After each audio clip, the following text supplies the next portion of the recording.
buenos días a todos. Good morning. Now, Isags, South American Institute of Government in Health, from UNASUR, Center of Strategic Thought of South America in Health, initiates the online transmission, of the opening conference of the workshop Primary Healthcare Approaches and Strategies to Retain Health Workers in Remote, Underserved Areas in South American countries, that will be conducted or made by the head chief of the International Health Institute of the Institute of Health Madrid, España, Carlos III. And we have José Manuel Freire. The conference will be made in Spanish. We have simultaneous translation into English and also into Portuguese. To select the language, you just have to press on the button in the hot site aps.isaacsunasur.org. Professor Jose Manuel will be speaking on primary health care in universal systems.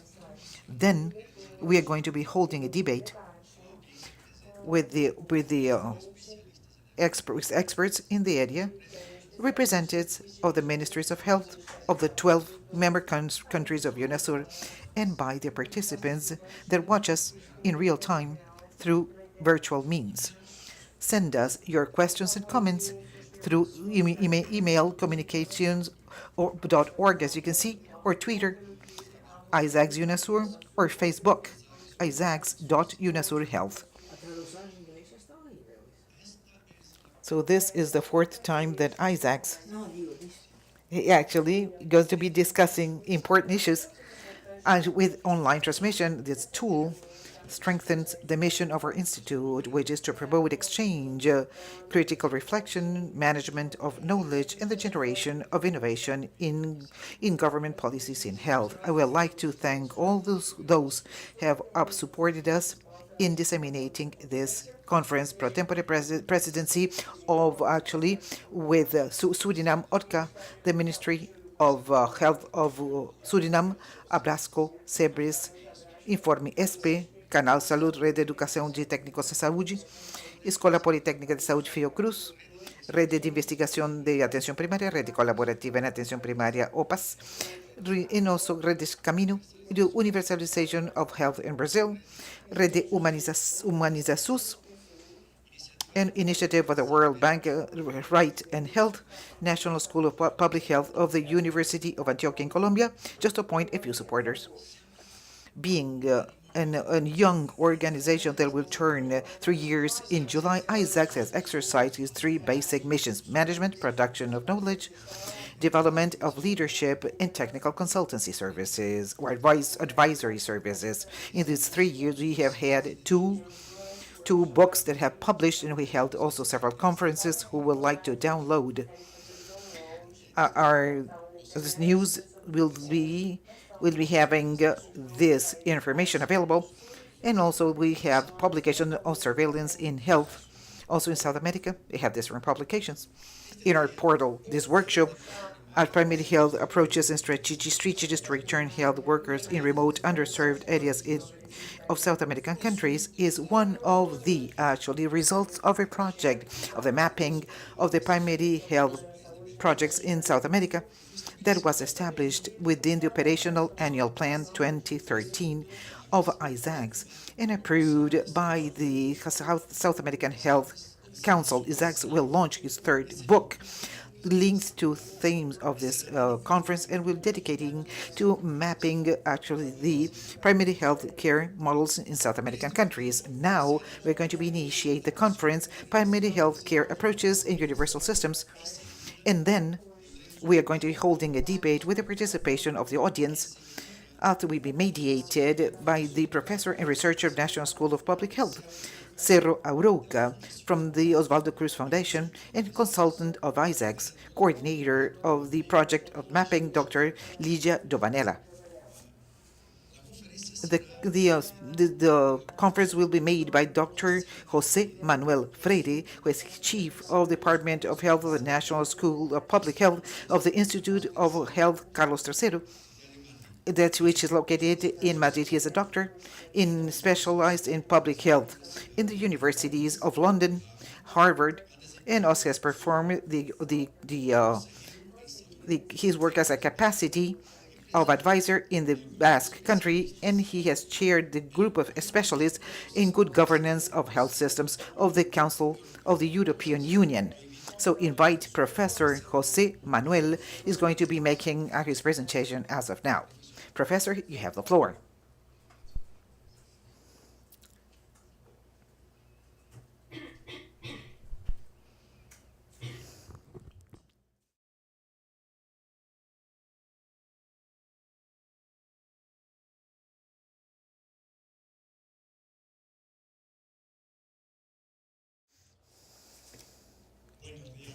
Good morning to all of you.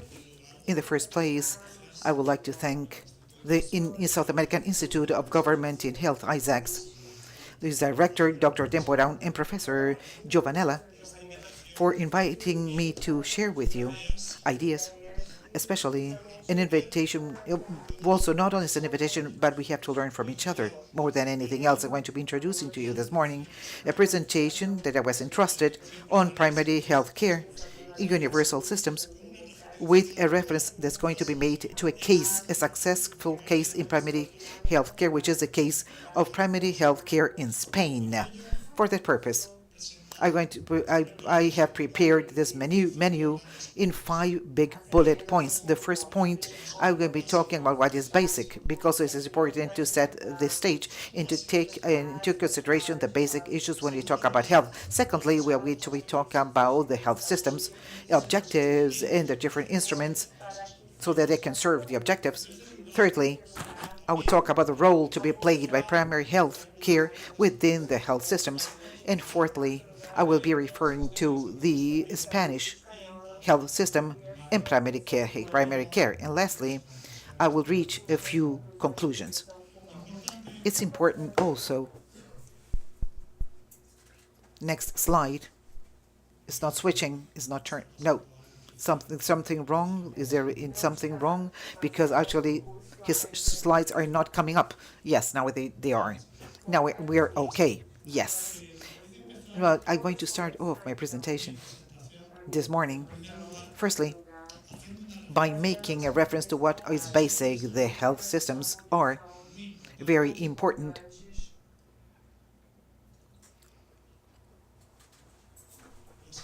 The health systems are extremely important, but it's definitely key to ponder the social health determinants in health that have an influence on them, with those the non-medical determinants. There are problems with the transmission, perhaps because there is an interference. Okay, for now it seems that everything is working. Okay, no, this is his last slide. No, these are his conclusions. Oh, definitely this is the wrong slide. Let's see if it works. Try again. Where is his slide? Now we're going. Until very few years, medicine it did have a low impact on people's lives. But during the 40s, in a few years, this has changed radically. And today, having access or not to a health system is a matter of life or death, is a matter of quality or of life or not. Okay, so also with an immense difference.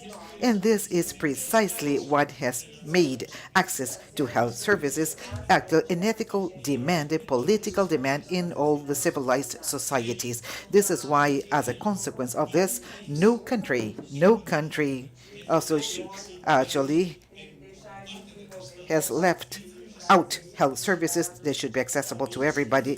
These health services have such importance today, not only actually as a right for the population and also in the economy factor. And I've introduced to you the level of employment and health in social services in the more developed societies. You can see how in countries like Norway, Denmark, be it Holland, employment in health services and social services reaches in some countries to 20% of the population. You can imagine the important role performed in these people in the makeup of the society by this advancement in terms of incorporating the health services. So the health services do have a health actually importance and do represent the vision that people have on their countries and their societies. Those are object of actually of different visions and a big debate in the society that also that includes all the different domains of the reflection and the political debate. We have basically two great ways of seeing things. On one side, we have the neoliberal fashion in which Latin America has suffered a lot, and other countries where health services are contemplated or are seen as a part of the market regulation. Without competence, their own efficiency, the private services are more efficient, and public coverage can only be offered to the poor people. And that means to say they will have a minimum packet of services, and that the patients are consumers. And the freedom of election or of choice is the great word. For example, choice is used in Europe a lot. Individual freedom and separation of functions. On the other hand, we have a vision which is solidarity, democratic, which is the one that I share and that we support, that has to do with considering health as part of the commitment of the state and the community. Has been regulated by the public authorities, and it's an element of cooperation, good governance, which sees that the public can be efficient and coverage has to be given to everybody, not only the rich or the poor, but everybody, and includes that everything that is effective and efficient has to be offered. Public services, for example. Plans are needed, and the offer has to be organized and prioritize access in terms of egalitarian practices, and also taking into consideration collective security and planning. These two visions we see in every single level, and we have to bear them in mind. After this, the introduction and the fact that health, individual health and collective health doesn't depend only on the health systems, but on the determinants beyond medicine, we must analyze social services, the instruments and tools. The medicine was this, from providing to the technification in the waiting room, and also the fact that not only the patients, not the service at the service of the patients, but the other way around, and also institutions, for example, the Caja Costarricense, the evolution of medicine and health services during all these years. Health services are, of course, the most complex element in the society. A good system needs leadership, governance, and ideas.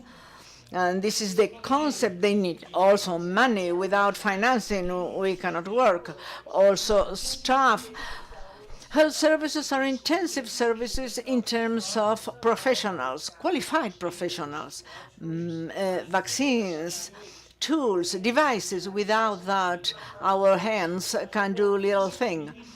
They also need information according to the needs of the health needs of the citizens, appraisals, evaluations, quality evaluation. This quality aspect is a key one. We have a lot of efforts and endeavors speaking about universal services and equitable and egalitarian.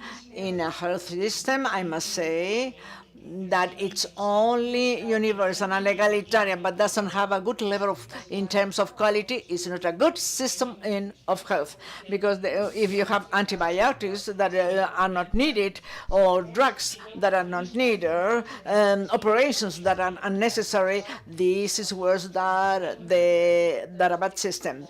We also have to have a vision to analyze all this. if a health system has to have in WHO universal coverage so as to include all the population and provide all the services that are cost effective, and to see simply that nobody has any problem with attention. System has to be well governed, and to govern well the system, there is a series of tools. We have a scheme here from Professor Vilchau from Harvard that shows very graphical, if it is as a machinery, which are the buttons that we have to adjust in a system so that we may have the results that we need.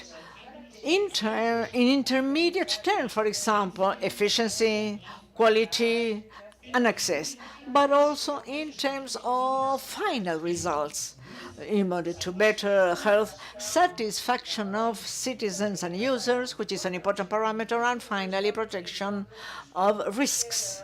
For example, economic risks vis-a-vis sicknesses. We have the key buttons how to operate a health system depending on how we manage every component here. These initial buttons, how we finance, how we fund, how we pay our providers, how we organize the system, and this will give the results. It is very important to know the machinery, and for this we need some tools, conceptual tools. I will begin with what are called the basic coordinates in a health system. They are basically two. On one side, funding, money, insurance, and then the provision. In terms of funding, it can be public or private. The level of development of a country and society is measured not only for the child mortality, but also for the percentage of public expenses in health or health expenses, percentages of public expenses on the total health expenses. There is also another plan, which is the provision or the furnishing of services. We are not going to classify it in public and private. We are going to classify it in terms of who is financing, who is funding, if it is direct own provision or if it comes from indirectly from other sources. In Latin America, this is very important, where a great part of the population, the provision is public because in relation to the public, because it depends on the public funding. This scheme allows us to analyze health systems and has an enormous relevance to see how things are going. We also may consider that the health systems, all of them, in the great diversity in the countries that we have here and in other parts of the world, are basically built of three great blocks, which are identical everywhere. The health system resulting in each one of our countries depends on how these blocks are combined and are working together. The same as in the cities. All the houses are made of cement, bricks, and crystal. Depending on how we combine all these elements, we have a situation or another one. And this is what we're going to analyze in a comparison, comparative perspective to see how it works, to have instruments and tools for this. Then we have the first item, funding and insuring of services or systems. The origin of funding and where the money comes from, how we collect it, how we distribute it, this is the key element in a health system. A health system is public when the funding is public. This is very, very important, because many of our countries, the public funding doesn't reach 50%. Health funding systems determine one of its key variables and main purposes, which is solidarity. If we fund health by direct payment, there is no solidarity. They are private. When do we have solidarity and has it role? Public funding. When we finance social security, for example, in Costa Rica or Spain or Mexico and many other countries. Because here the payment is according to the income, and this is the solidarity. And this is very important also. we go one step more and we have a larger solidarity when funding is according to the taxes paid. This is not which each one is going to pay. And the solidarity grows. There is a graph, which I hope it comes now, that shows very clearly this effect in solidarity. This is a graph from Canada. On the right-hand side, we see the contribution of the different economic groups to the health expenses. And the ones who contribute more are those who have more. The people that are in houses and hospitals, they contribute less for chronic diseases. Here on the left, you see an image how much each group uses, and this clearly shows the redistribution effects of the universal health system financed by taxes. Those who have more pay more, and those who more need it receive more. This is a very important message in this conference to say when we refer to health systems. We are speaking about the model of society we wish. Which kind of society do we wish? And according to this, we recommend the funding. But if you have a certain funding, you know, or you will know which type of society we have. Solidarity of a public system, of young people with old people, and healthy people, and the sick. And basically, this has to do with public funding. And public funding are taxes and social security. And some people in Latin America consider that insurance, if they are not public, in some countries, for instance, Costa Rica has the public system, which is built on social security. Also Spain, as we will see. So these are the two systems that we have to protect. This depends mainly on the political will. On the political will and of the model of society we wish. There is no other alternative. If you want a universal system, we have to have public financing, either by taxes or social security. This doesn't matter, but public funding has to be public. We need some conditions for it, but the most important one has to do with the public political will and for the model of society we have. And in relation to that, we may have a look what happens in the world. You see a very recent graph, which we took it from the WHO, on the public expense as percentage of the total. Sorry, I'll go back, he says. This is the total expenditure in health. You see that Brazil has a high percentage of public expenditure, of total expenditure. But when we move and we see the public expenditure, this changes. We can see how it changes. It doesn't change, he says. Well, here we see it in comparison, the two of them. Up there, you see the map of the world in health expenditure as a percentage of the GNP, and down we see which percentage of the total expenditure is public expenditure. The democratic quality of a country, the quality of the human development is measured by the percentages of public expenditure on the health expenditure. We see that in the regulatory in Brazil, Spain also is losing color. Spain, in the developed countries, it has less development of public expenditure, 1.73%. I recall that France, the United Kingdom, and the European country, if they have 100, they have 100 euros spent in health, 85 come from public funds. We cannot see public expenditures as the expenditure of the government. And this is the purchase powers. You can see the map, basically, in Latin America, is not well enough compared to other parts of the world which are worse. And also we can see now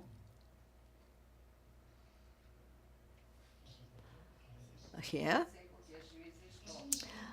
we have an aspect that has a lot to do with funding. Very frequently people say, some people interested in that, that the public health system universal are not sustainable. But this is very important to have this, to have a look on this item on sustainability. Sustainability of our system has two great dimensions and perspectives. The one who is external to the system and the one who is within the system. The one outside the system has to do with taxing, social, political, and also, very importantly, public health. No rich country can face a situation in which the citizens have 30% of obesity, for example. Or, for example, if they have no labor stability and so on. Another thing is in-house sustainability. How do we organize the service? And outer sustainability depends on the economic side, but a country has to do with the political will of doing, of making money exist to what we wish. This is not meteorology, it's political will.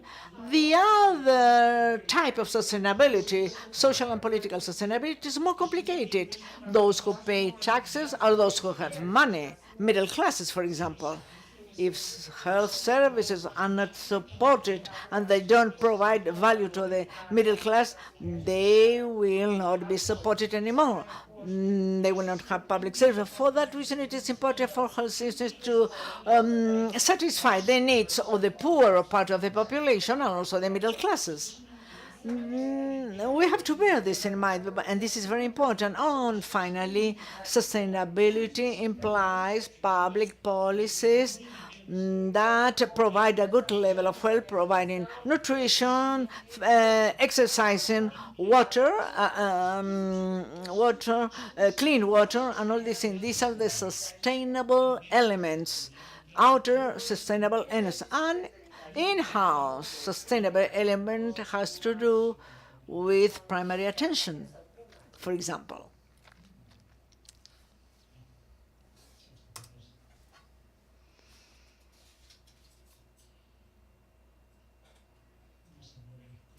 This doesn't move. I would like it to be more, to be quicker.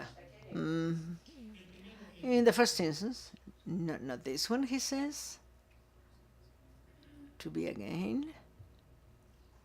Well, we cannot see it on the screen. The sustainability of health system has to do with two aspects. On one side, what a friend of mine calls these tight topics, how to design the system, how to organize the system, so as it can be efficient and working well.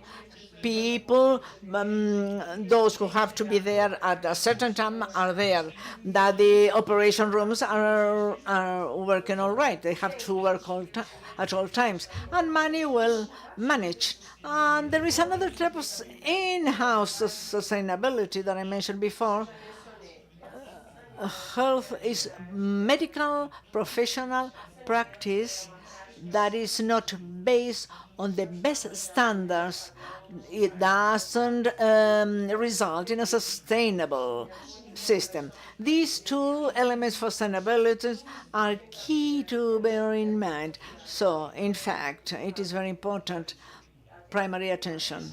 There is no health system in the world that can work without a basis of family medicine. And then we have another element to bear in mind. We say that the great blocks of the funding systems and the distribution of resources to providers. And we see how this works in this system and the importance it has in the global systems.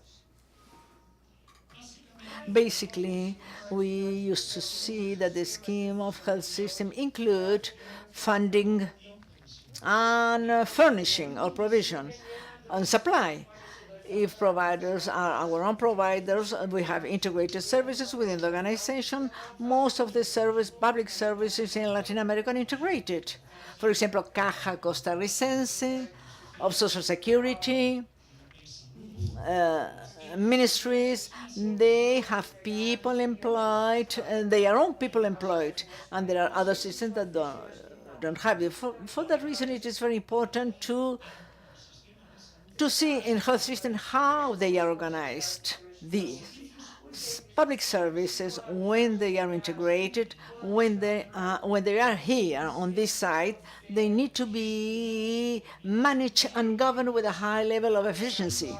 And this is possibly the challenge that we have in public services in Latin America and in all the countries, and especially in Latin America and Spain, so that the services that we have here, which are public funded, must respond to high parameters of efficiency, because if not, we will be giving the reason to those who say that the public things doesn't work well.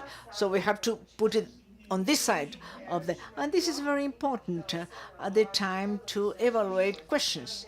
Here we see the system, the health system, public health system, by taxes and by social security. And you see that in every place, for example, in Germany, France, they didn't have their own supply. Social security that was born in America and Spain, yes, because this was social solidarity, where we have means and diagnoses, and social security had them. Spain, for example, had social security, financing, and one of the most important aspects to bear in mind is to which extent it is possible to have services working properly. In this chart that we have, that was published in Collective Health, it shows public systems, integrated public systems that make systems to work well.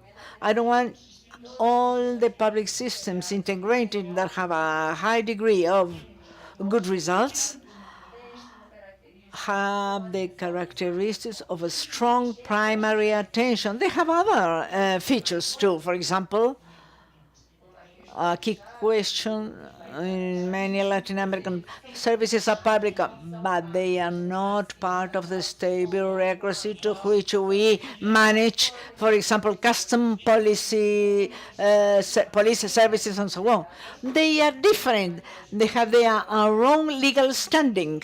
They have characteristics related to the territorial organization of the country, with governments and professional management, where the director of the hospital doesn't change when the minister changes. This is very, very important. Of course, this has to do with the political culture of these countries. But it is not possible. It doesn't work well.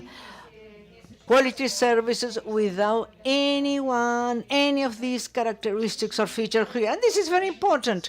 We may have universal systems. We may have public attention.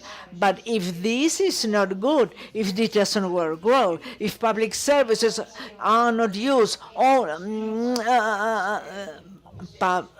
a service for the poor is a poor service, and the challenge of universal services is to be good services, not only public, not only universal, they have to be good services.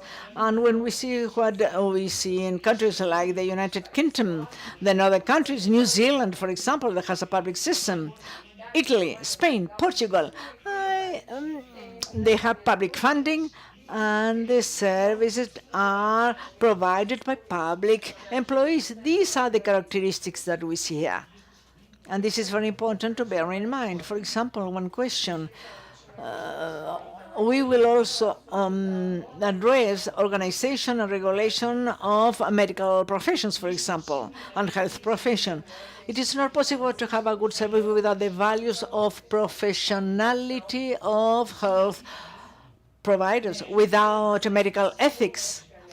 Doesn't have to be commercial ethics, that has to be professional ethics.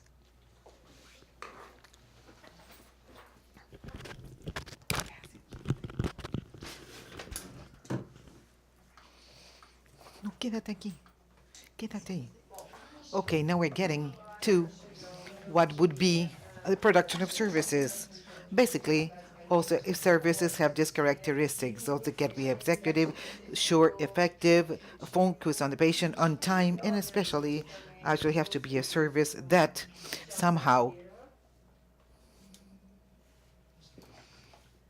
I don't know what happens once again with the slides.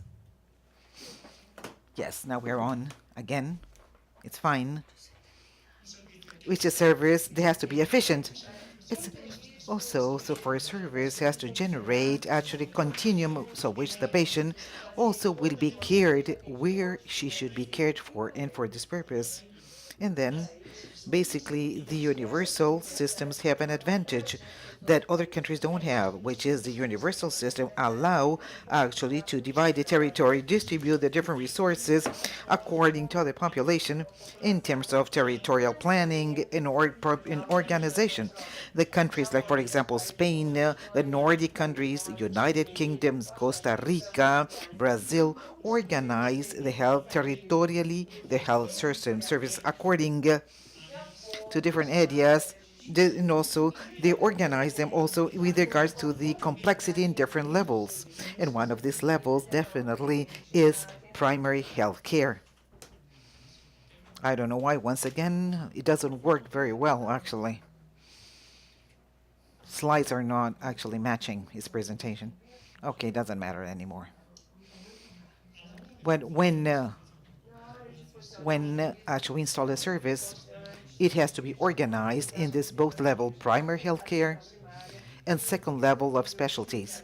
I can locate the next part to commenting the role of primary health in the health systems and where we are focusing our attention to.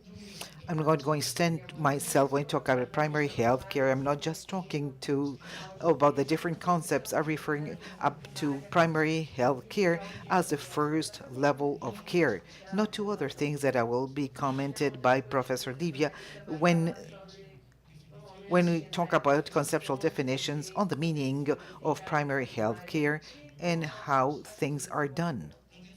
Primary health care has these characteristics that you all know about. It means that it's care, actually the first contact level that allows to use different services in time, doctors or health professionals that resolve problems that coordinate themselves with the different health systems. When do we say that do we have a strong primary health care system? We say that we have a strong primary health care system when when there are when there is a system which is differentiated in resources or organization. When patients have have access to services that are made available immediately to them. In this sense, we're going to be seeing which countries do have it and which don't. This is not the slide again. It's a mismatch. We're having technical difficulties. We're having technical difficulties when presenting the slides. I don't have a pointer here. I'm sorry. What can I do? I can't control it. One of the key elements in primary healthcare systems not only is it that we have this level, but is a role that actually you have an entry door, you have list of patients. This is one of the key conditions so that we can talk about a country that has strong primary healthcare system. Then we could go into details if you wish. But basically this is it. This is it. What present here, which is a differentiated organization with dedicated professionals and all family doctors, all our top level professionals in direct access defined basically with the system together, for example, with community nurses and community service. This actually defines a strong system. The advantages of primary health care are known by all of you, but we should also stress them once again in the first place. It's the health system that resolves 90% of the problems, allows tackling problems, has a preventive focus, doesn't have the potential of causing autodiatrogenia that has other issues, is a cost-effective strategy for state sustainability. So we can see, as we said before, also we cannot design, even in rich countries. We have the example of the reform in the United States, a health system for the whole population without counting on a strong primary health care system. A primary health care should resolve the problems at the first level. You have here examples actually of different health expenses per capita scores in terms of we see the strength of primary health care, the weighted terms. You see the countries that have strong primary health care accumulate themselves in the countries that at the same time do have a moderate expenditures in health. You have it also in, and with other perspective also we have here in the clearly presented also the mortality rate that depends on the health systems is better in the countries that have strong primary health care as the ones that showcase actually these results. There is a clear evidence, I believe, that it's actually very important to be said. That's important. Primary health care is less expensive and is more effective. It produces better health, allows for sustainability of the different systems. We can deal with many other publications have been made with different data, but I think that now this suffices. Now, recently also, the Spanish journal actually has made a review on primary healthcare in Spain, and very clearly, also the Professor Barbara Stephens, she has passed away. Unfortunately, she is a reference in primary healthcare, says clearly showing data of all the studies she has done in her life. Better results are provided, lower cost, better equality and equity, better results, lower cost and better equity and equality for all these extraordinarily powerful arguments in order to find a health system that will be based in primary health care. Within those systems, I would like to stress something which is important in terms of Latin America, also with the role to be played by the family doctor. This role is key. It is the professional that has direct access to the patient as part of the population actually that he cares for. Innos ensures continuity, ensures in gateway, coordinates other members of his team. He works in a team. He has a condition which is basic. Actually, to see the doctors are specialized today. We are defined by our specialty today, basically, and the family doctors of the primary strong family primary health care cannot be just those who are graduated actually that actually have a title or graduated from medical schools. Actually, family medicine is a medical specialty on an equal foot with other specialties. They're specialists in what? In frequent pathologies, in taking care of what is frequently found, which is not frequent, what has complexities.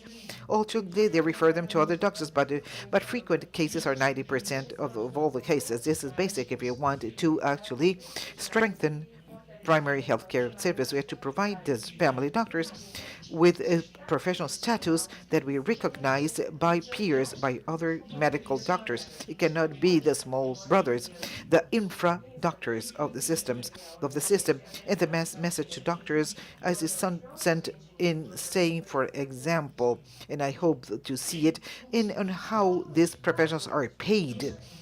The countries that have powerful systems in primary health care pay their family doctors well, more or less equal pay to other specialists or even more.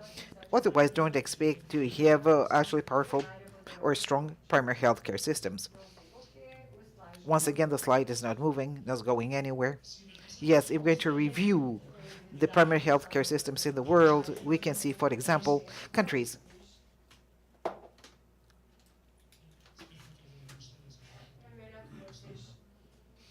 that have here. I have put here the different countries with the public health systems.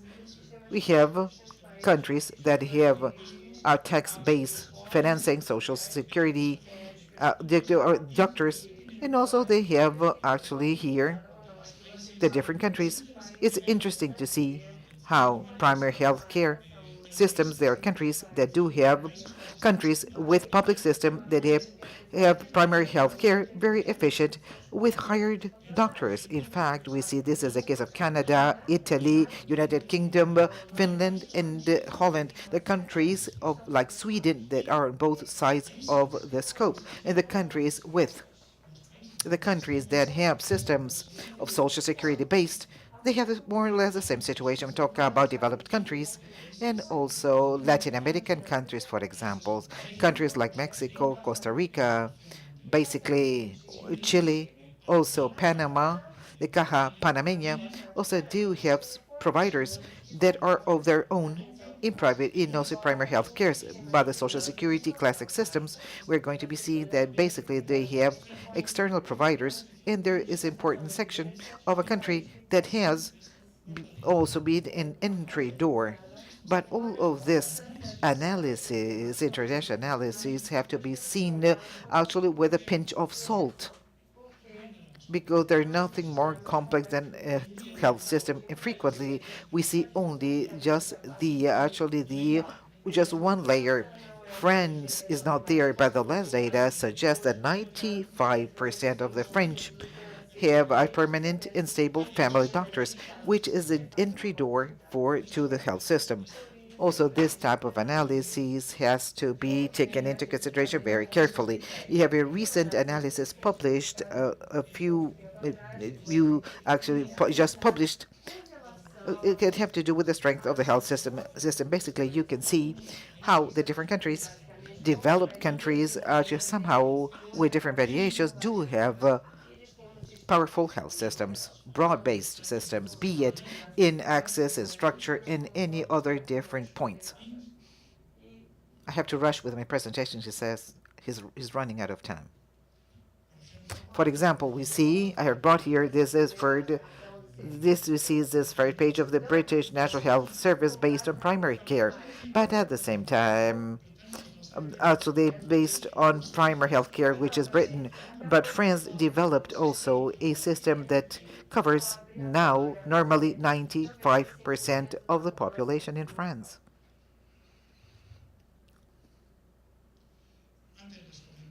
I talked to you about the importance of level of income between these countries. There's a recent report. It was issued of the levels of income of general doctors and specialists. We have here a comparison on the evolution of income. If you would like to strengthen primary health care in your system, you also have to pay attention how their professionals of the first level are paid. Without good pay, there's no solid care. And lastly, I would like to comment this with a report of the results of a whole life dedicated to primary care. But Professor Barbara Serfeld, that good systems have tax-based financing, actually free access, and we have a higher satisfaction level. And we see the case of Spain now, finally. I feel that we are running out of time. I'm sorry. I don't know if it's going to work. It would be better if things worked properly in technical terms because we have very few minutes left only. And I would like to review the situation in Spain. The Spanish health systems, I'm forgetting the presentation because I don't have the slides. The Spanish health system is a success case in a system that started being for the poor in a social security based system that ends up with the democratic constitution turning into a success case. It actually is like to see the situation in Costa Rica in that sense that you can see, which is the Spanish health system starts covering only insured and covers a greater percentage of the population until with the arrival of the constitution and democracy it covers almost all the whole population in the last decision that was made. Those didn't have work are included. This system is financed through taxes. And we can say that there's something which is unique, which is Spanish health system, which is a social security based system, which is financed based on taxes. This is what we have. It's financed by taxes, but it's from the social security system. The Spanish health system has had a continuous development until recently. As you know, we had an important crisis. A crisis actually made us poorer in this crisis. Actually, we had to, the current administration is trying to manage the crisis, and we had suffered in public health three key problems. In the first place, we have lost our rights. It's a system that tended towards universality.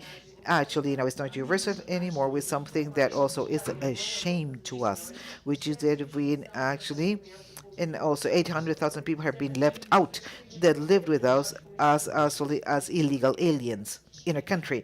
This is a tragedy that many citizens unfortunately have to live.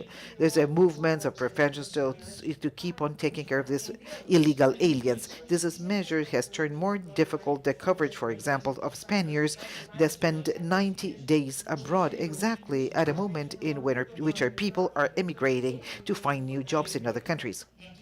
The crisis has meant an important countdown in resources. More than 7 billion euros have been cut down.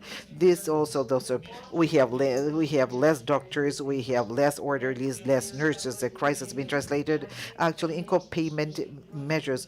Pensioners didn't pay anything. Now they have to pay 10% in terms of drugs. It has a top, but the people have a job. It's a social security system. People they have a work actually have to pay more from 40 to 50, and for some minority have paid 60%. Also, there in some communities, they have tried to also privatize the system. With regards to primary health care, the national Spanish health system, which is a successful case, owes its success to primary health care. Its primary health care follows all the requirements of good access as an entry door. Each doctor has a population entrusted to him, and every citizen has a family doctor. Different to Portugal, is it proactively the system provides all citizens a family doctor. We can change him, but we are assigned a family doctor. These family doctors, since the reform, are working in teams, in public health centers, with full dedication, exclusive dedication to the public system, and basically they do represent, we would say, the fundamental pillar of Spanish public health in terms of contribution given to access, quality, and its good operation of the system. How are these we organized? We are organized territorially, which means that we are mapped our territory, and the territory is divided. I'm talking about from a typical vision in health areas that do have small districts and their health systems. They have areas and zones and doctors, and also the health personnel work in teams, primary healthcare teams that have a contract with the health authorities. This contract is being monitored. They have a pay. They have a salary equal to other doctors. The doctors they make the same money as doctors in a hospital. An important complement out of 15% that has to do with the amount of people in their list. It calls which is a complement they have. It's a supplement comes basically because they can set the population so medical the doctor would like to take care of the population they selected, and he had set this group, and the Spanish system is one of these systems that have the strongest primary health care. The report I cannot introduce to you. You will see how in every parameter in terms of access and integration, the Spanish health system is among the top in the world. We do have problems yet. As you know, it's not that we are without problems. If you're going to analyze the situation of the report of the Spanish Public Health Society, we're going to see that there are problems. We have now tensions, to organize primary health care. but definitely is the base of the system. We couldn't understand the Spanish system, its success as the best institution appreciated by the citizens without counting on its primary health care structure. Definitely to end the representation, I would like to comment on what are the different the conclusions of the topic of the conference. Firstly, I will insist once again the health system have to do with the society model that we want to build. We have equality, progressiveness. We need to have public financing. Public financing basically has two schemes. Social security and taxes. Also, services can be organized within the organization, the health organizations, or completely outside it. Most of our countries, Spain, Portugal, and most of the Latin American countries, physicians are their own. And the challenge we have is to make those services work well. And this is the great challenge. This is the greatest problem that we have to face in our countries. And we are not excellent in working well. Among these conditions, which is necessary, is to have a strong primary health care with a level of attention differentiated and has to be also having its own budget, its own staff, where the staff and each citizen has to know where to go, and the practitioners have a continuous care and personal relation with the patients. An important data is that in Spain, the primary health care and in other countries is precisely the personal relationship between the citizen and the physician. They don't go, Spaniards do not go to a health center. They go to their own doctor in their health center. We all have a card, a health card, and in that card, we have the name of the physician. And this physician knows that more or less they have 1,400 people in charge, less if they are children. And and he has their names or she has their names. There is a system of electronic clinic history that allows a lot of data and to know many things on how to provide a best care, what are the problems of the population. This is one of the last progresses together with electronic. We are not an example, but yes, we have in Spain and in other countries. We are countries or health models which we can make good use of. Thank you very much for your attention.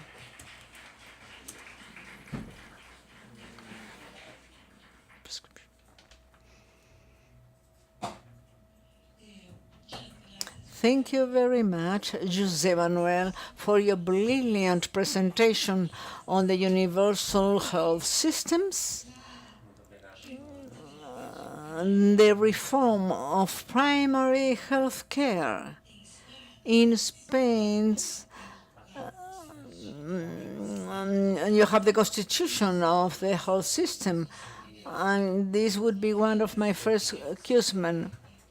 And then we wish at this moment we are starting the debate and discussions, and we will be receiving questions from the participants and those who are attending through the internet. You may send your comments and questions to our email comunica.isags.unasur.org or by Twitter @isags.unasur or Facebook Isags.unasur Salud.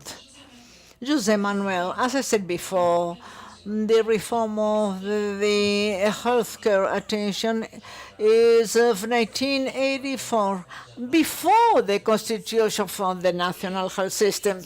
I think that in this reform we have many of the features that make primary healthcare in Brazil a success.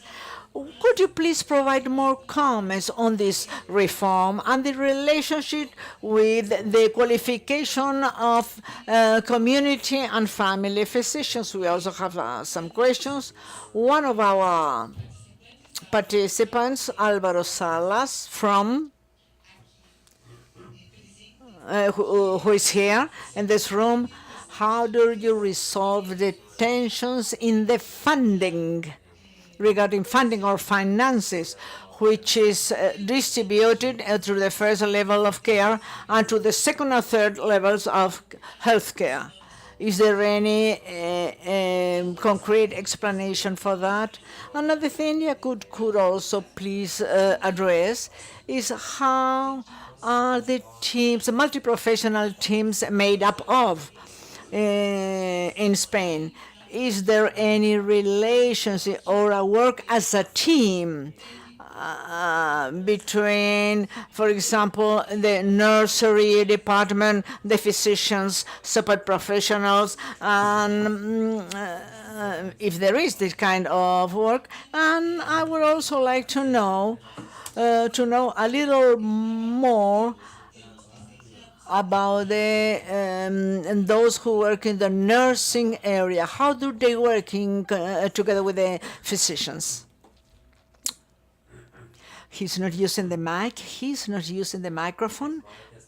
Please. Now it's okay. Now it's okay. Yeah. In relation to your first question, Spain created a medicine specialty, family specialty, in 1978. It was made, very quickly, but as we say in our Catholic countries, God tries with dot lines. We have initially 500 physicians. Now we are speaking about from 78 to 84. What happened in 84? We have a critical mass of thousands physicians that had been educated in another culture, the culture of primary health care. And to a great extent, and this is very important, the reform of primary health care in 1984 was the work of the pioneer physicians. We have some problems with the mic because previously the central system in Spanish that was born in Social Security, they always had their family doctors since 1944. But these family doctors are part-time doctors. They were, let's say, 2 hours. And they didn't work with a very organized methodology, for example, critical history, activities, and so on. The new promotions of family doctors that were qualified in this new culture, they made the reform of primary health care. This is very important, and not only that, they also created a professional culture that we can see, for example, in the Spanish society of community life, scientific magazines, congresses, and they have a scientific respectability in the practice of primary health care that allows to see any or to face any other specialist and be respected by a specialist. And this is another feature.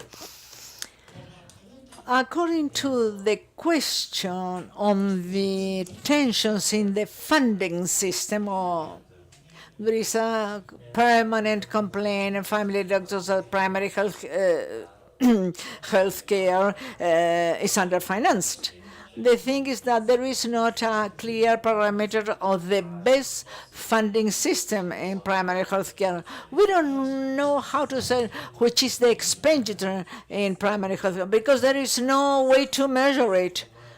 Primary health doctor and the salary is primary health care, but what about the expenditure of the tests or the exams that they are made at hospital?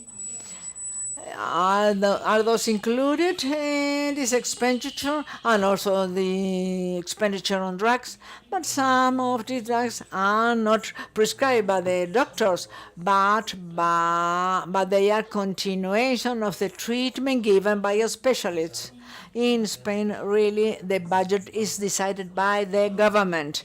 The autonomous governments in each province.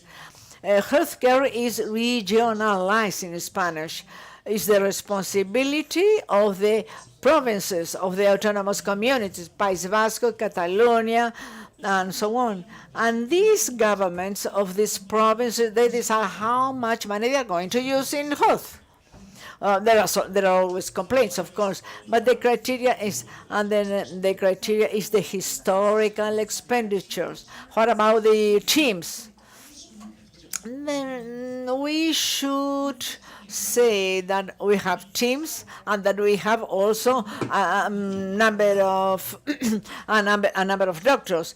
And team implies the wish to work together. We have a certain number of doctors. Staff in health has 30 doctors, 30 nurses, and also students, administrative staff, social assistants, and social workers.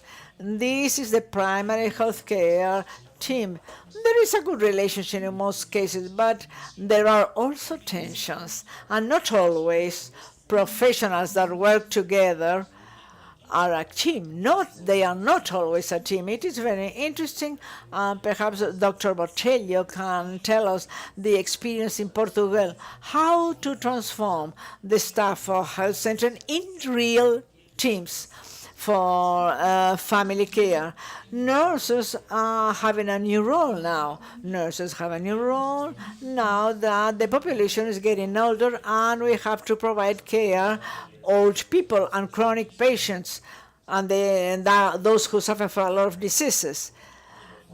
And also it is very important the house health care and in connection with the social and health services in general. We have a series of questions on how to address and conception of healthcare, primary healthcare. How the Almata World Conference on Health attended in 1978. Are there tensions among different forms of seeing and addressing the implementation of primary health care? The Almata Declaration had a conception of primary health care that covers that in South America we call integral, that sees primary health care as a part of a national system. National health system is the main part of it, and also it is not dissociated from social and economic development of the society. This view in Almata has three main components, as I see them.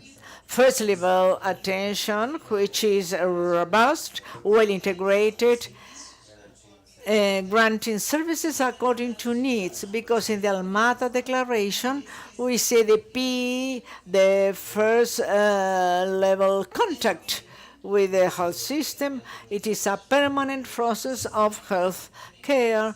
We have this component and another second component. It is important is the promotion of social participation and involvement, and also intersectoriality and cooperation with other sectors to face social determinants of health. In Europe, primary health care is of the first level, centered on the physician. Sometimes it has been called medical primary health care because it doesn't develop the components of social participation and community action or by sector. In Spain, in addition to the first strong level, also primary attention has some components for the community action, and we have other questions in the same direction. One from the representatives of the ministries that are here, ministry from Venezuela, how do you see the involvement of people and families and communities in the formulation, follow-up, and evaluation of public policies for primary health care, how to implement the social determinants in South America and in several countries. We have a holistic vision of health and social and health development, and the proposal also we have of a good life and a good living. These are general questions and only health care questions. Our consultant Tejerini, which is the relevance of the promotion of health for a strong primary health care and the relevance of the, which is the relevance of the, yes, she says, of the exclusive dedication or exclusiveness of the staff in health for primary health care, and from Roman Rica is about the reference in your presentation. There was no reference to the intersectorial action for health and community participation, involvement, and how do you see these questions? Yeah, these are the question on how to address, and then we will have others. Each one of the questions is a whole session, a whole conference. I will try to answer, to give short answers. Community actions in the countries, European countries and developed countries. Primary health care is the first level of attention where people go when they feel bad, when they don't feel good. That's it. This is important to bear in mind. This is the case in Spain and in other countries. Things are like that. Also, it is true that the life of the people is sufficiently complicated to try to participate and get more involved. Basically, what the people wish is that services are provided well. And if they don't work well, they can have the right to complain.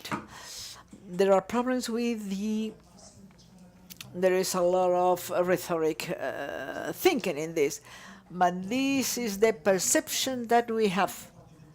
And also we have participation, involvement, the same thought. Life of people, the life of people is very, very complicated nowadays. And for a very little people in urban environments, they don't have time for anything, just working, see the children, make the purchases, and service the family. How do you participate? Through the political system. You participate in a society. We discuss health programs and we vote some politicians that wish this to implement this or that. This is a key element. But it's a level of involvement that we are insisting.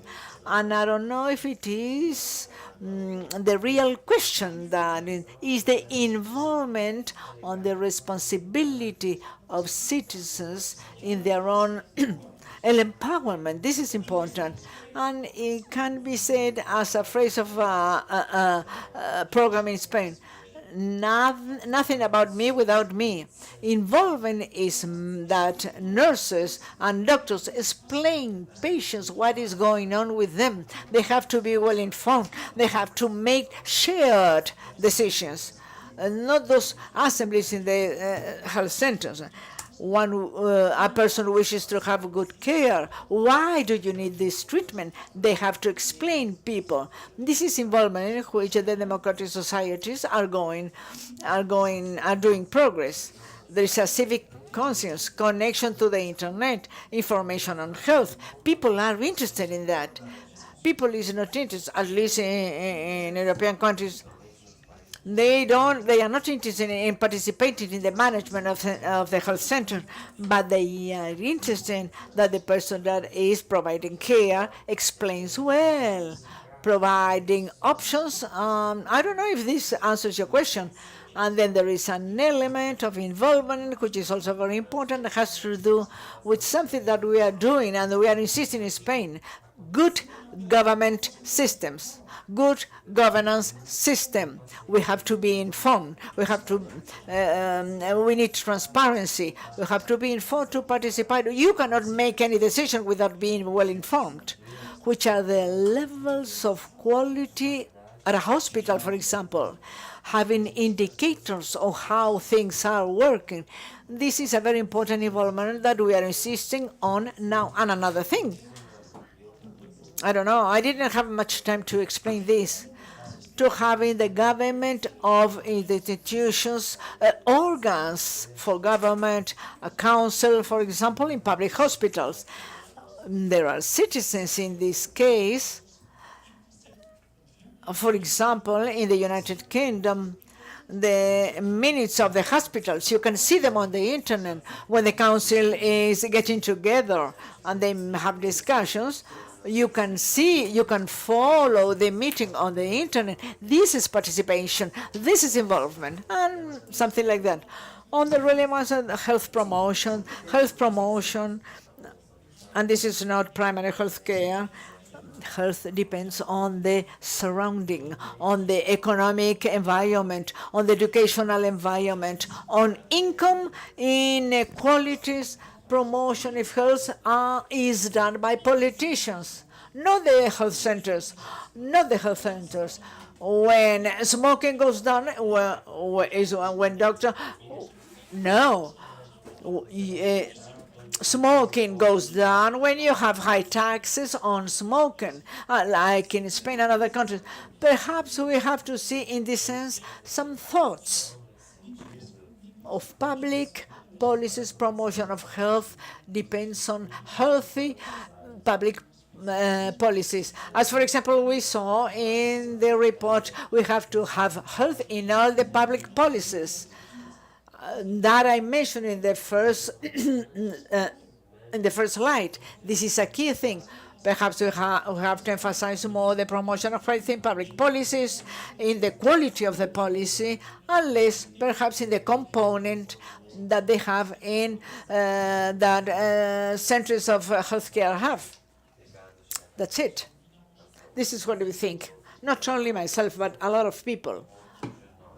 And this can be demonstrated in many aspects. Elements of social participation and community-based action also. In South America, it's very important, that are even stronger than what happens, for example, actually in other countries, in the European countries, I mean.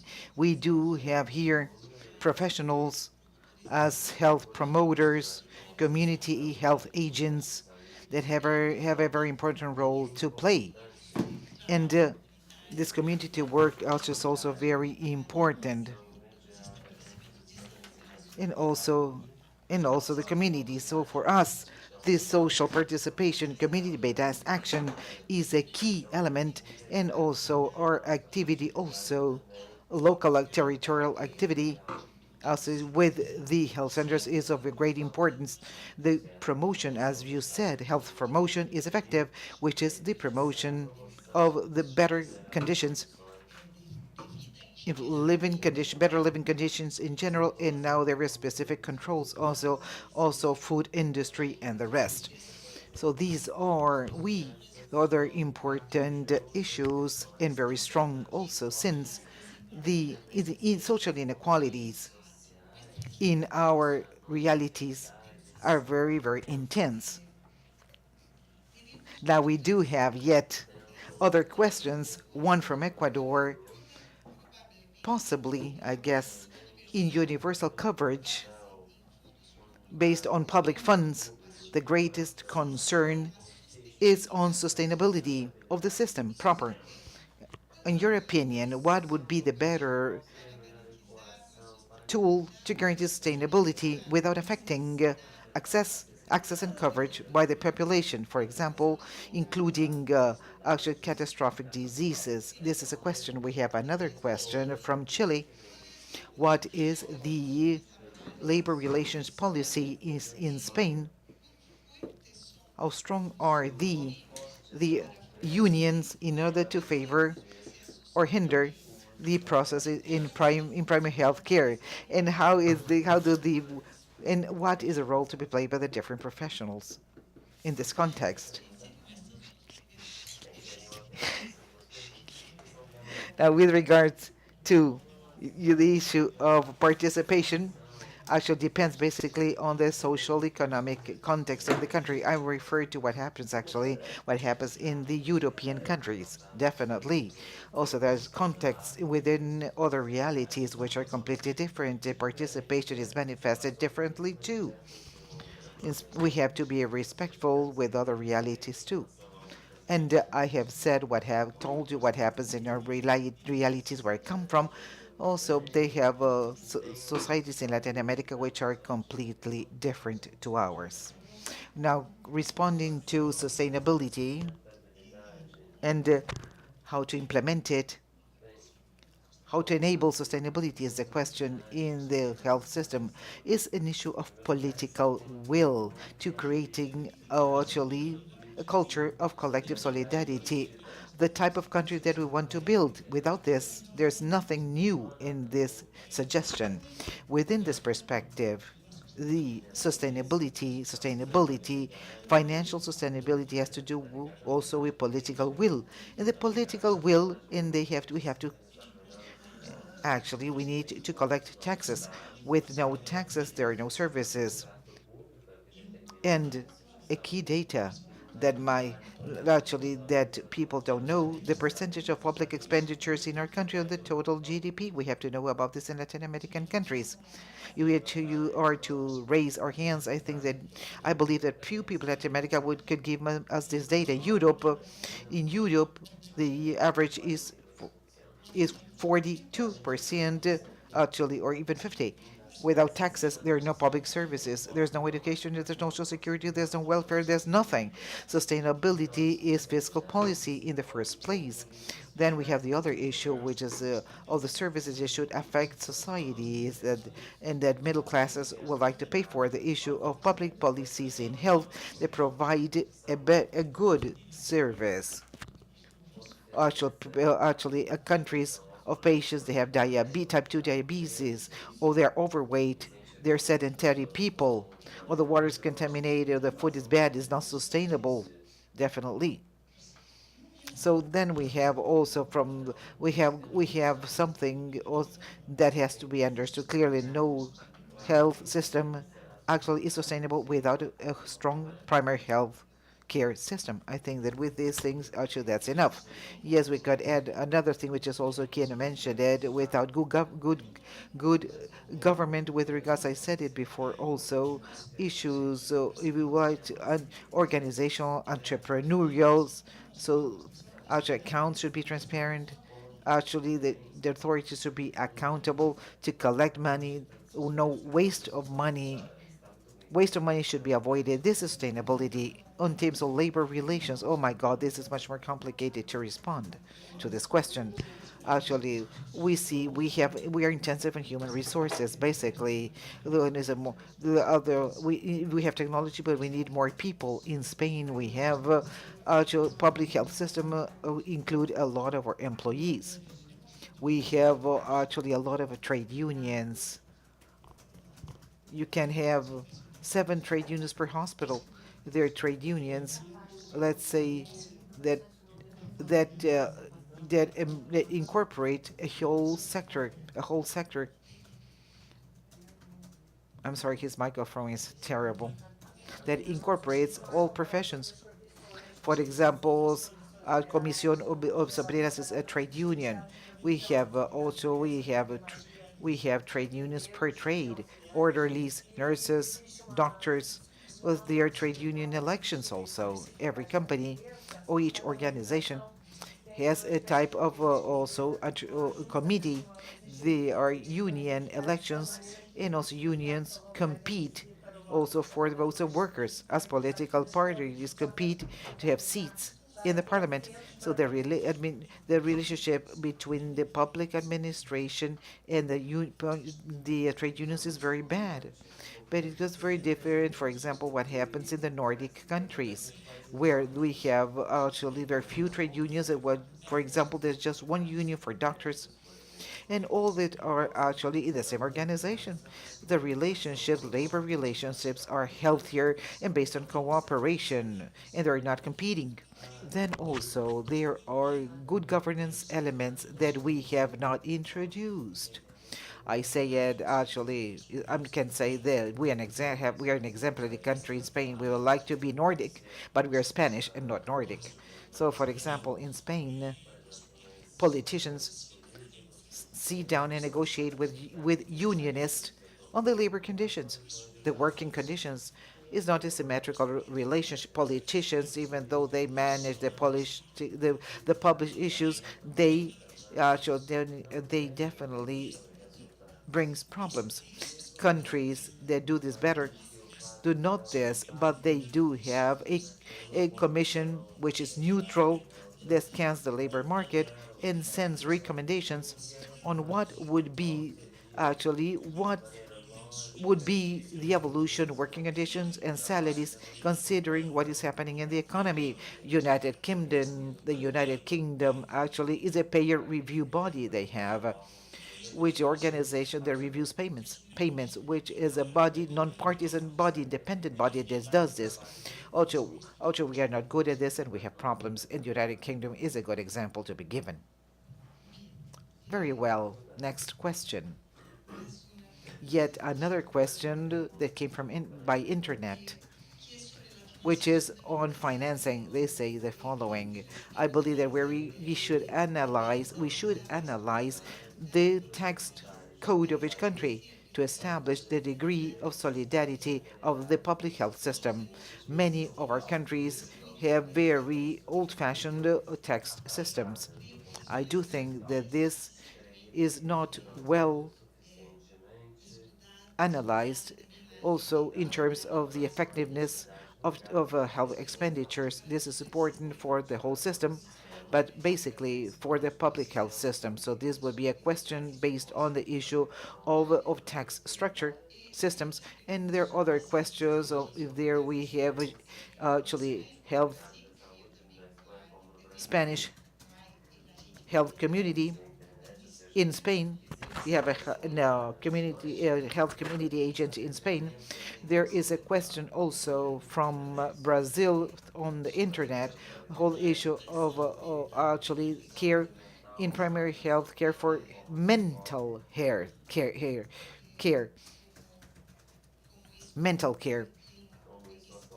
And what's the situation of mental care services in Spain? And another question also came from internet from Panama. What is the importance of actually stewardship exercised from the Ministry of Health in order to ensure good governance in health, actually in primary healthcare services?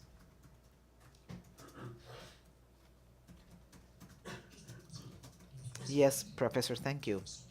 On the issue of the fiscal or the tax code, the tax system, it is as basic. The fiscal structure of a country actually tells us a lot on the situation of a country. We are not a good example in Spain. We might have 20% of our economy actually that which is not that doesn't pay taxes. The rest of the tax system functions well, reasonably well, also as good as bad as other countries. This issue is definitely key, and one of the elements we should compare or introduce in the public debate in Latin America, perhaps, the situation of total public expenditures.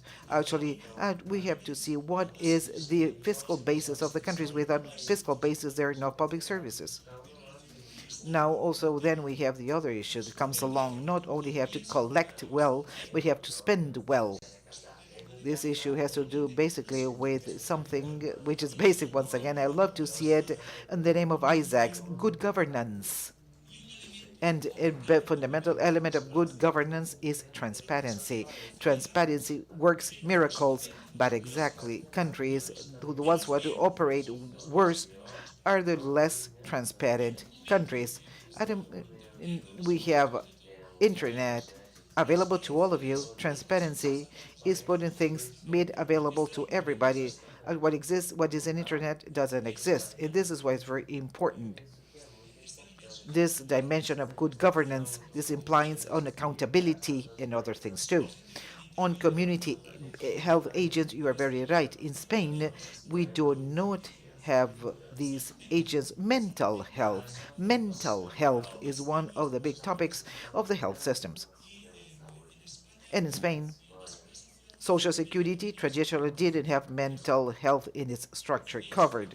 In fact, it didn't. We do have psychiatrists. We have neuro psychiatrists. So democracy has brought along a good health in good services in mental health care. We have our primary health care centers for mental health. We have family doctors that also care for depressions, light depressions, and other types of light pathologies that could manage. And those other ones are referred to mental health centers. We have psychiatry for acute patients. When a patient has an acute problem, he goes to the hospital and there is unit dedicated to these patients. When talk about different chronic diseases, patients that need this, there are other institutions when they have to stay in the hospital. To say, we have reformed our psychiatric wards in the hospital. The issue of mental health, chronic diseases is still a problem, and the movement of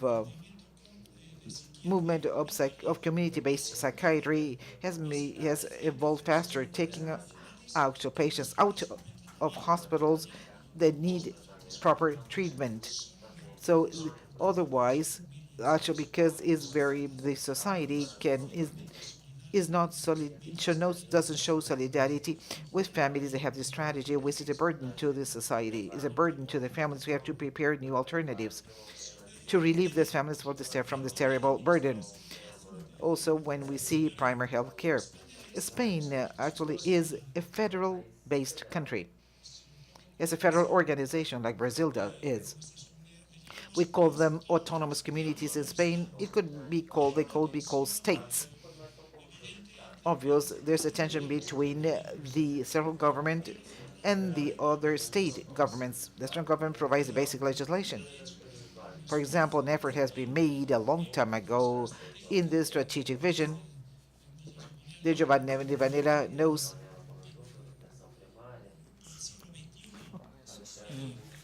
Also, we have basic legislation that modify things, but actually, the leadership changes. The organization today is in the hands of autonomous communities which organize things, which are provinces, like provinces. Thank you very much. Thank you, Jose Manuel, for your presentation. Now we have a lot of questions. We received many questions actually through internet access from Brazil, from Juiz de Fora. Could you please comment on how the Spanish population sees or how she assesses primary health care services? Is it recognized as important? In Spain, what is the degree of resolution and technology in Spain that has included these services in Spain? Actually, because you have a resolution rate of 90%. The other one from Enrique Botelho from Portugal, how the list of users are built if you promote actually family registration or not, or enrollment. And the other question also from Brazil, also through internet. In Spain, do you have specialists or other professionals that support primary healthcare teams? In Brazil, we have a family care with other professionals. And who are these professionals in these teams or groups? And how do they work together? And the last question would be if you could making a comment on this issue of payment of professionals as of economic incentives based on results in terms of primary healthcare services.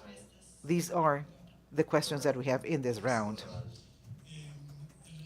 Now, with regards to your first question, the Spanish population has a very actually assesses very well our services. This is one of the services that has been highly appreciated by the society, no doubt whatsoever. This we talk about resolutions. The primary healthcare doctors, it depends on the community.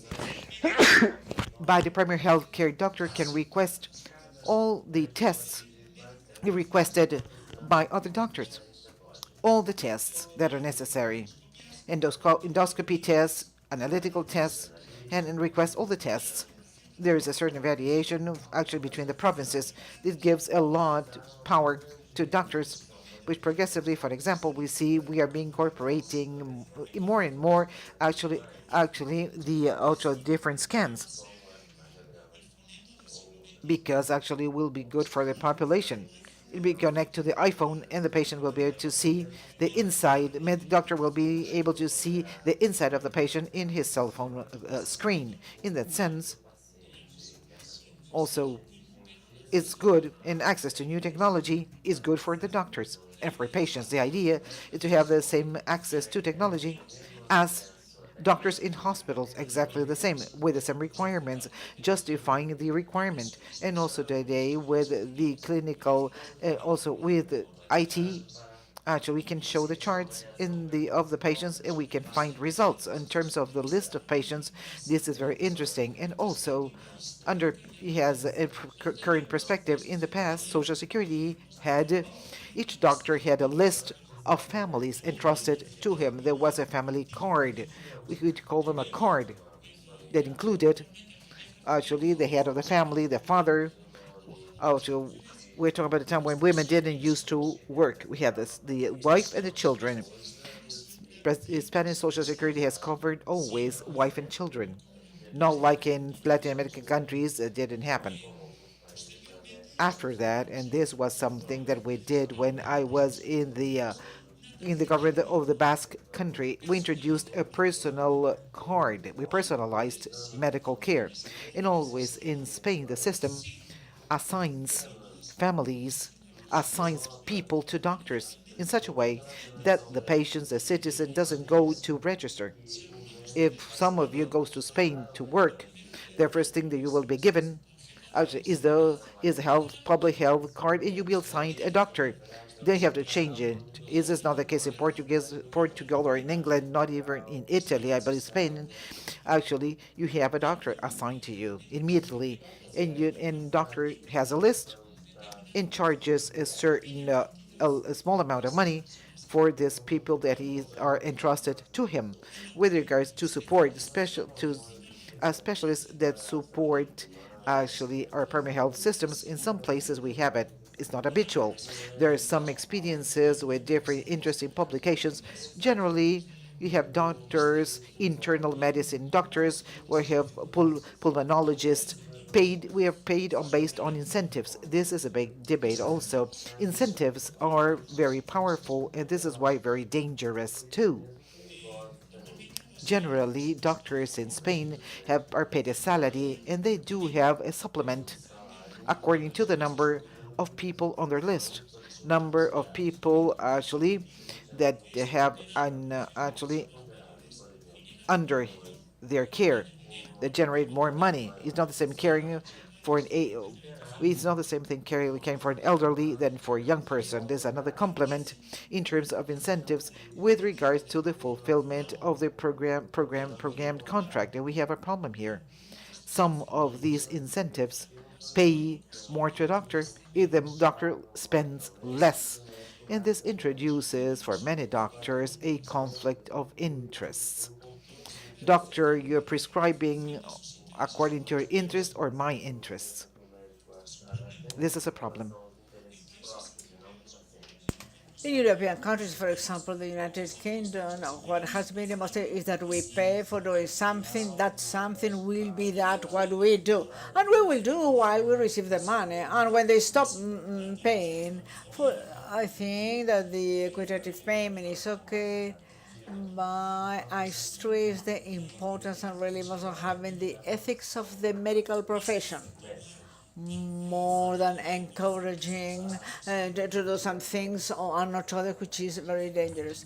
Thank you very much, Jose Manuel. And another question from Bolivia about the question involving decentralization in Spain and the capacities of the provinces, autonomous districts, and funding or financing. How are resources, health resources distributed to the autonomous communities, and how this is distributed, and what is the tax impact on health? This is the question involving decentralization. Is it possible to receive technical support from Colombia on the experiences of primary health care in specific regions in the School of Health, which is your department, from your department? And another question from Paraguay. What about including the strategy of primary health care as a law of the state to achieve sustainability?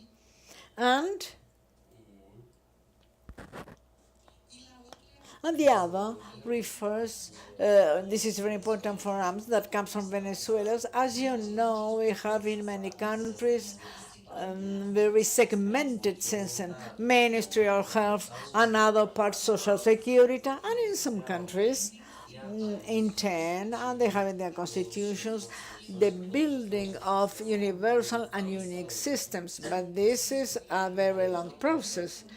How long does it take, is a person asking, to have a universal health system?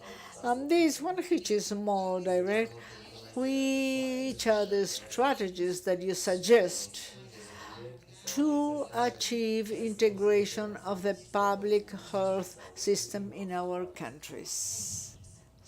These are simple questions.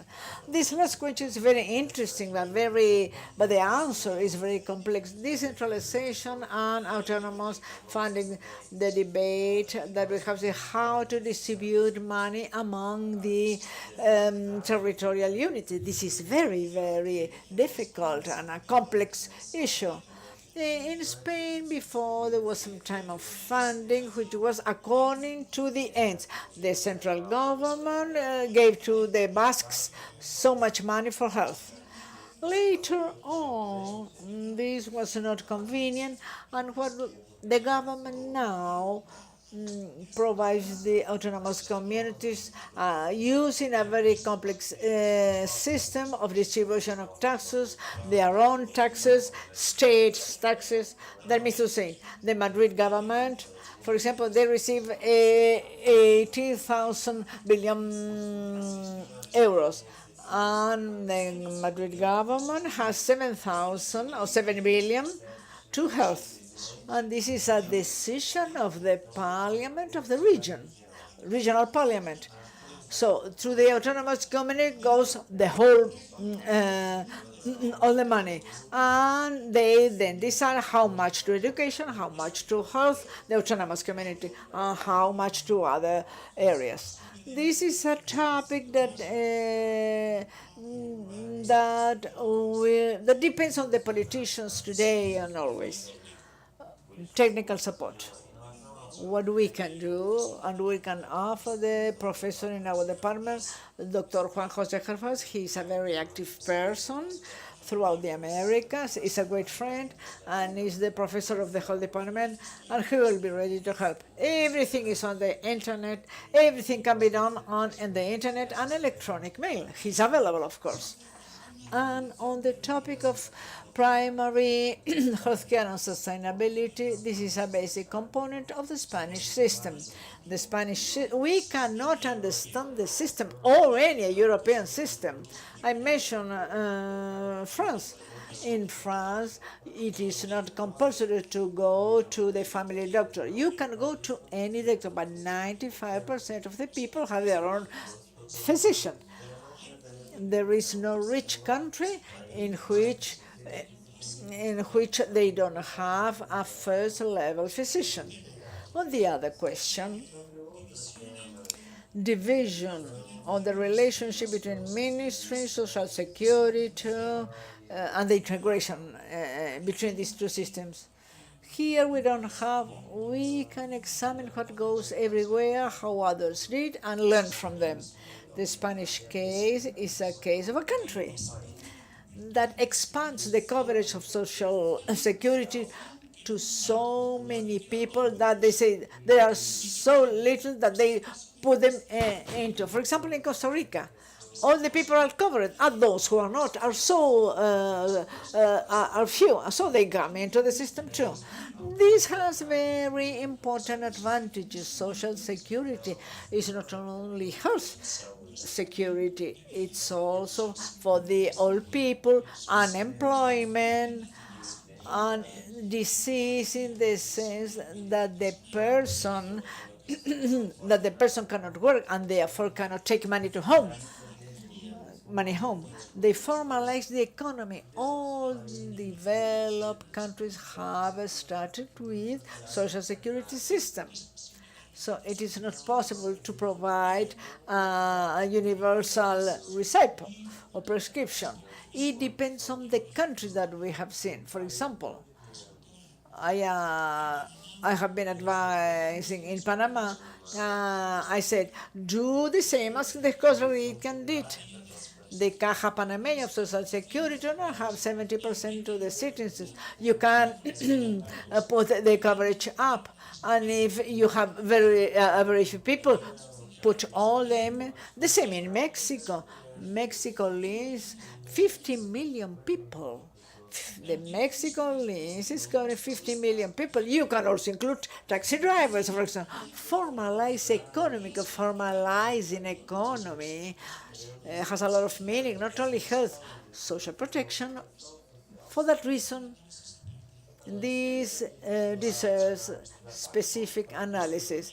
We would need more time than we have now, but basically,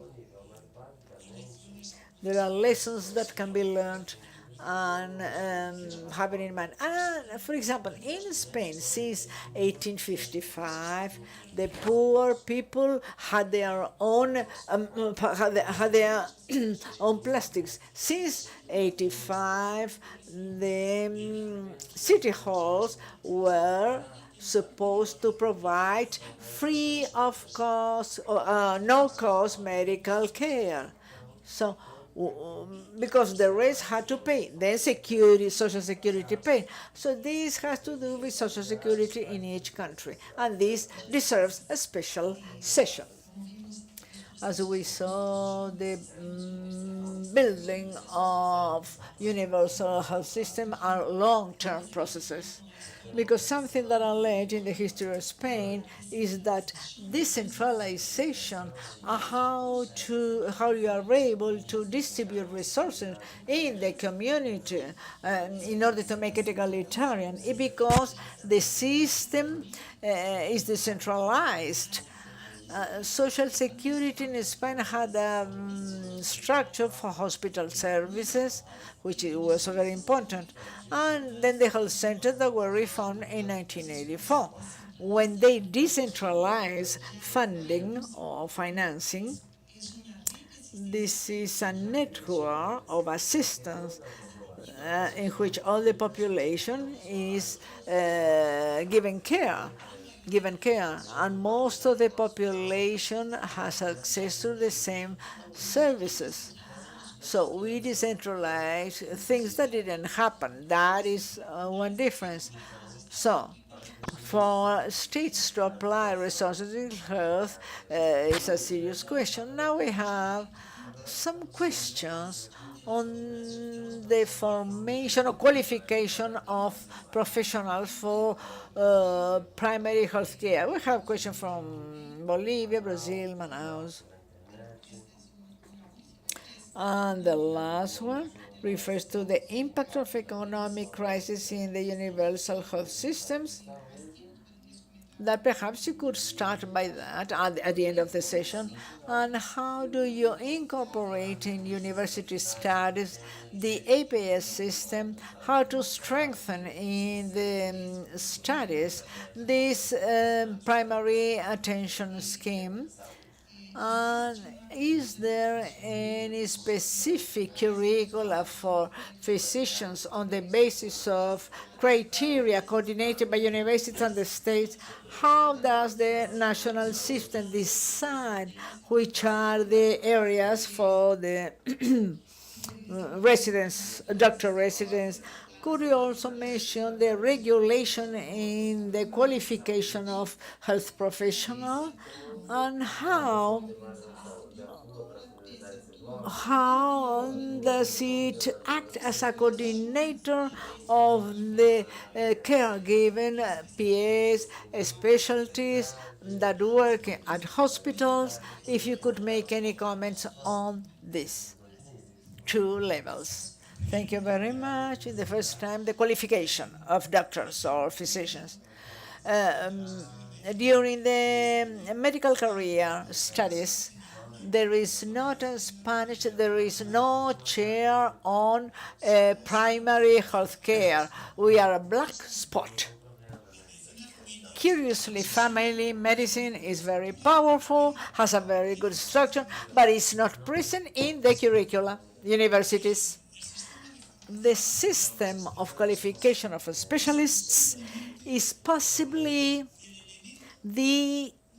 one of the elements that have contributed to the quality of Spanish healthcare.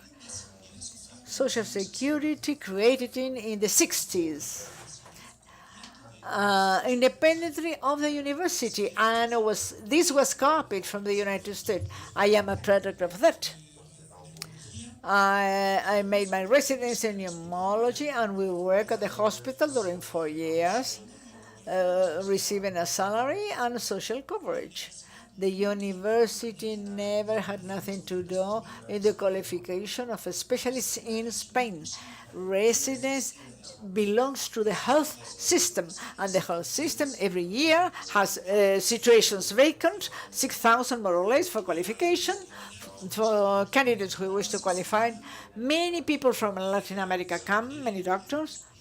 We have we have a rank. The first one can choose the hospital and the specialty and the hospital he wishes. And the last one, what is available.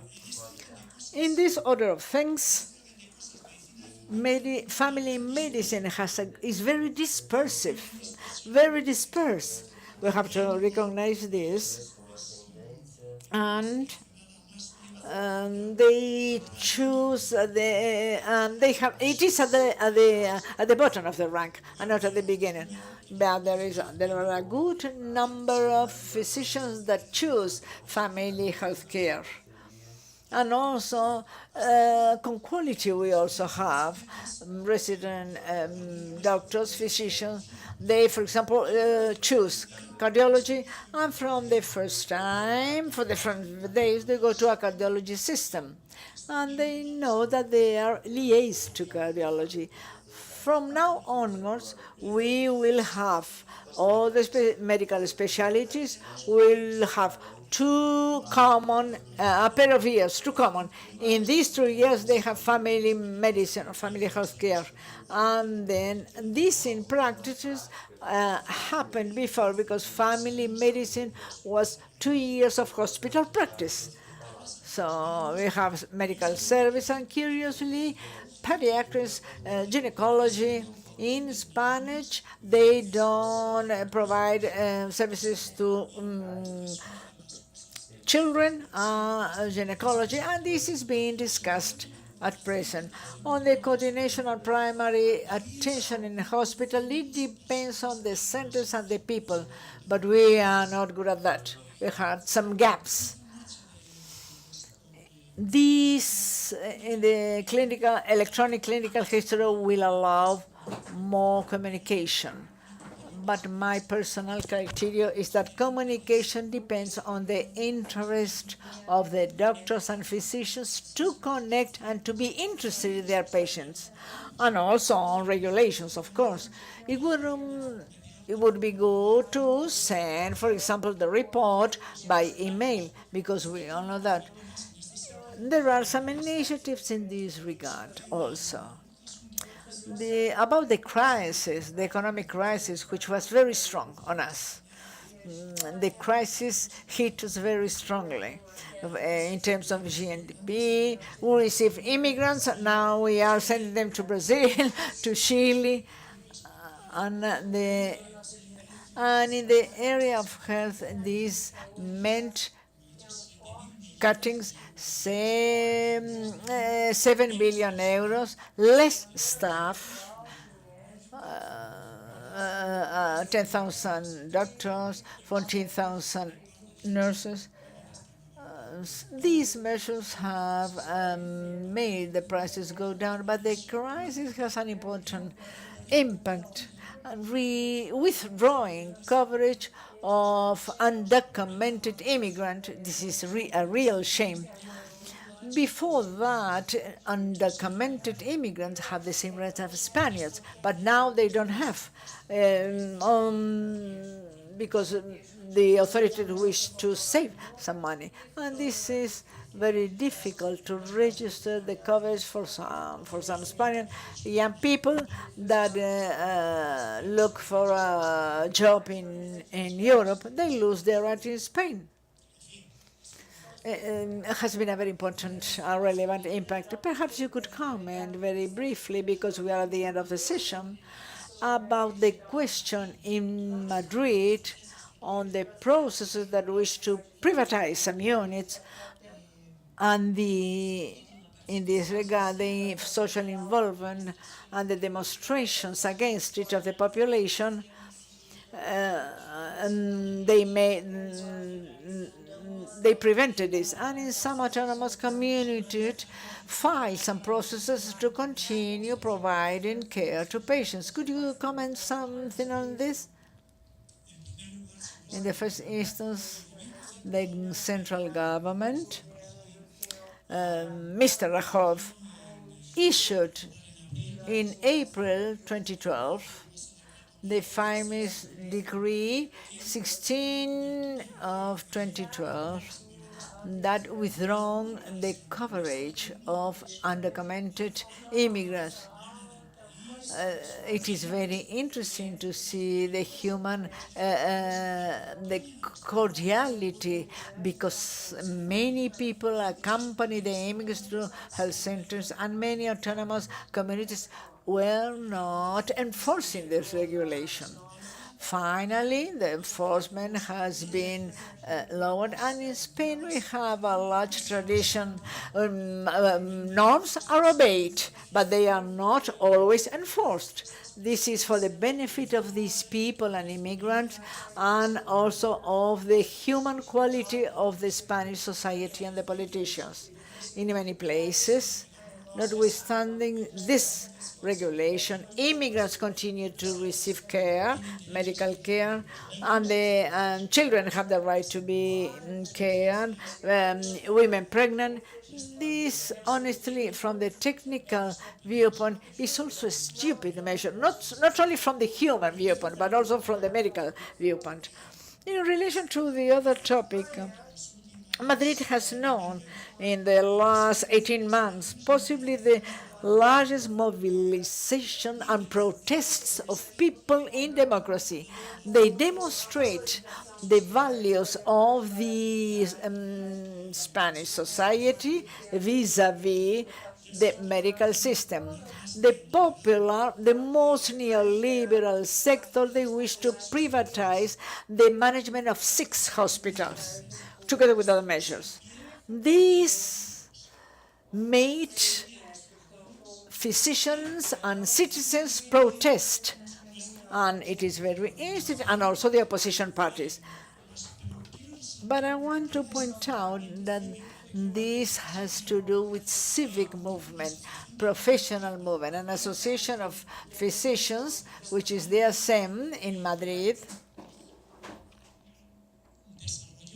They develop a lot of activity, and they have a great idea. They had a great idea to collect money in order to use this money available to a famous attorneys at law office in order to file an action against this privatizing intent, and they won at court.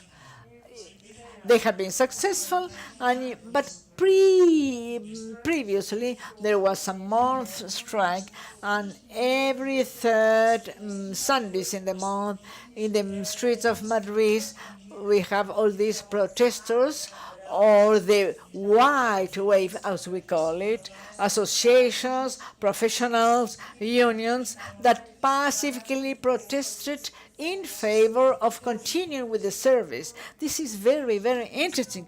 It never happened before, and this is being like that.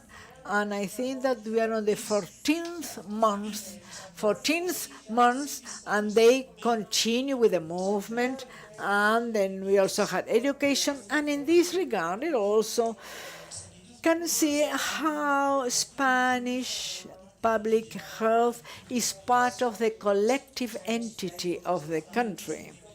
As I said before, the collective identity of the NDA, for example, in Britain, where elections depend on the positions regarding public health.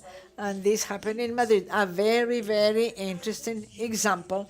And I must say that in addition to this movement of professionals and citizens, this success could never be possible without the lack of proficiency of the managers. And we are thankful to them for that. Thank you, Jose Manuel. Since we still have a few questions left, and then later, Jose Manuel, also we are going to holding an interview with Jose Manuel, and this will be actually posted in the site of Isags. I would like to request Jose Manuel to make his final comments. Yes, basically, I would repeat something that I said before in my presentation. The health system have to do with the societies we want to build, when we want to live in. And this defines the payment for systems. We want to have them. We should know how to organize them well. And today, there is a consensus really very clearly in the societies.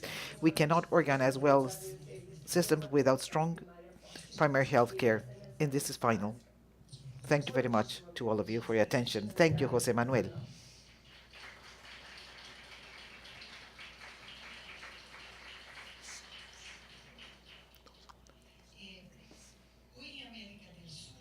South America, among the most important challenges to ensuring integrated care in universal health, we have the formation and the professional continuous development for primary health care services. In addition, and permanence of the labor force in health in underserved areas. This has been object of strategic plans with innovation in different countries in South America, and we are going to be introducing and discussing in the coming days with the representatives of the 12 ministries of health of South America here with us.